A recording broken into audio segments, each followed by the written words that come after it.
Si te ha sucedido esto, te muestro cómo repararlo. Mira, esta es una bisagra que está instalada en un mueble y por más que yo gire los tornillos, estos no terminan de apretar. Esto sucede porque los agujeros ya están desgastados y tenemos que repararlos. Esto puede ser algo común en los muebles y por más que gires los tornillos no van a apretar porque ya no tienen material de dónde agarrarse, de dónde fijar esta unión. En este video resumido te mostraré paso a paso cómo repararlo. Mira, te muestro, este mueble está atornillado a la pared, es flotante y está fabricado en melamina de 15 milímetros de espesor. Tiene 3 bisagras en cada puerta. En realidad con 2 hubiese sido suficiente, pero decidí colocar 3 para que las puertas estén más firmes.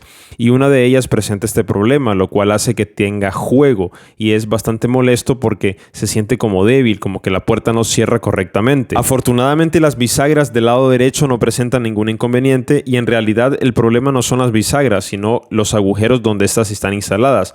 La del lado izquierdo recuerdo que me tomó bastante tiempo cuadrarla, centrarla y tuve que quitar y poner los tornillos varias veces. Quizás eso deterioró los orificios, así que vamos a solucionar esto. Podemos utilizar un destornillador inalámbrico de baja potencia o simplemente un destornillador manual para retirar todos los tornillos rápidamente y hay que sostener la puerta con mucho cuidado para que esta no se vaya a caer de golpe. Acá te muestro, ya he retirado la puerta, reviso las bisagras, están en buenas condiciones. Como sugerencia podríamos mejor instalar bisagras de cierre suave. Estas no son de cierre suave. Las de cierre suave tienen esa ventaja que la puerta no recibe ese golpe final al cerrarse. Efectivamente, los agujeros que están hasta arriba están bastante deteriorados, los que están a la mitad están en buenas condiciones, pero vamos a repararlos todos. Y para repararlos vamos a utilizar estos tarugos, ya vas a ver que va a quedar muy bien. Yo te recomiendo que tengas de diferentes tamaños, específicamente yo voy a utilizar los de 10 milímetros de diámetro y también puedes utilizar los de 8 milímetros de diámetro dependiendo del agujero. Y si la tienes, es muy útil utilizar esta regleta medidora de tornillos para comprobar los diámetros de los tarugos. Estos están en milímetros, pero bueno, ahí puedes hacer la conversión también a pulgadas porque abajo están las pulgadas, solo buscas el diámetro. Vamos a necesitar una broca del mismo diámetro que el tarugo. Puedes hacer esta prueba si no tienes la regleta, simplemente pones la broca de esta forma y vas comprobando la que se acerque más al diámetro del tarugo.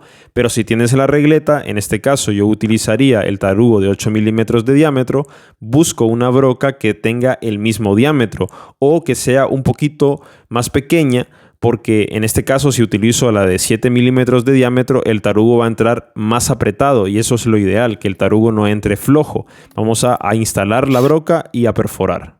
Y esto es muy importante para no atravesar por completo en la perforación la cara de la melamina o de la madera. Vamos a utilizar un poco de cinta adhesiva, masking tape, para que nos sirva de referencia. Empezamos a hacer la perforación lo suficientemente profunda para que entre el tarugo, pero sin atravesar la madera. Colocamos pegamento de carpintería en el tarugo y con un pequeño martillo nos ayudamos dando unos golpes firmes, pero sin exagerar. Te recomiendo que limpies el excedente rápidamente para que el pegamento no se quede ahí pegado, pues, y después te sea difícil retirarlo. El agujero de arriba estaba más difícil, así que utilicé un tarugo un poco más grande para que cubriera por completo. No te preocupes del excedente porque esto lo vamos a cortar luego, ya vas a ver que va a quedar imperceptible. E inmediatamente retiramos el excedente de pegamento para que este no se vaya a secar, ya que luego es más difícil retirarlo. En la parte de abajo voy a utilizar unos tarugos de menor diámetro, los de 6 milímetros de diámetro. Estos agujeros estaban bien, pero decidí repararlos todos. Instalamos el tarugo. Acá te muestro, esto es muy importante, que te consigas un serrucho de este estilo, que sea liso, muy delgado para carpintería fina. Y así podemos retirar este tarugo y no dañar el mueble. Como ves, no hay peladuras. Ese mismo tarugo que corté lo puedes reutilizar porque son bastante largos y limpiamos el excedente. No te preocupes por la marca que queda como reparación porque esto no se va a ver. La bisagra va a tapar eso. En realidad, ahí vamos a volver a perforar para que la bisagra pueda instalarse. Retiras estos tarugos y esto ya sería opcional. Yo decidí experimentar un poco. Busqué un poquito de barniz oscuro, dependiendo del tono de la melamina. No me terminó de agradar el resultado porque era demasiado oscuro, pero como te lo repito, esto al final ni siquiera se va a notar. Aquí ya estoy terminando de instalar la puerta. Obviamente hay que hacer unas pequeñas perforaciones con una broca muy fina para introducir nuevamente los tornillos, son unos pequeños puntos.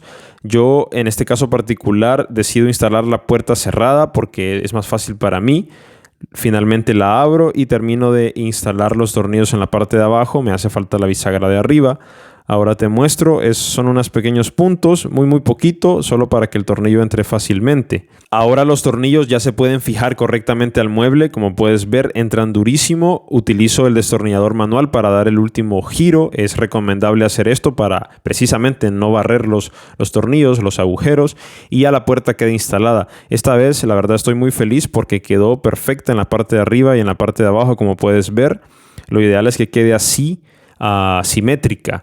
Que una puerta no quede más arriba que la otra. Este tornillo que está hasta el final es el que mueve la puerta hacia atrás o hacia adelante si necesitas separarla del mueble. El que está en el medio, este que te estoy indicando, mueve la puerta hacia la izquierda o hacia la derecha. Si necesitas hacer ese ajuste, lo haces en todas las bisagras. Y si necesitas subir o bajar la puerta, pues sí tendrías que retirar los tornillos que suben o bajan la puerta. Estos tornillos son los que no deberíamos de retirar todo el tiempo porque podemos dañar la puerta. Así que una vez los apretamos es mejor dejarla tal cual. Es un proceso un poquito más largo de explicar, lo estoy resumiendo, pero bueno, esta puerta tiene un imán para que cierre correctamente. Y nada, estoy feliz de solucionar este pequeño inconveniente. Si has llegado hasta aquí, gracias por pasarte a ver este video. Espero la información haya sido útil. Se la puedes compartir a algún amigo, un conocido. Ya sabes, desde Honduras, Centroamérica, nos vemos.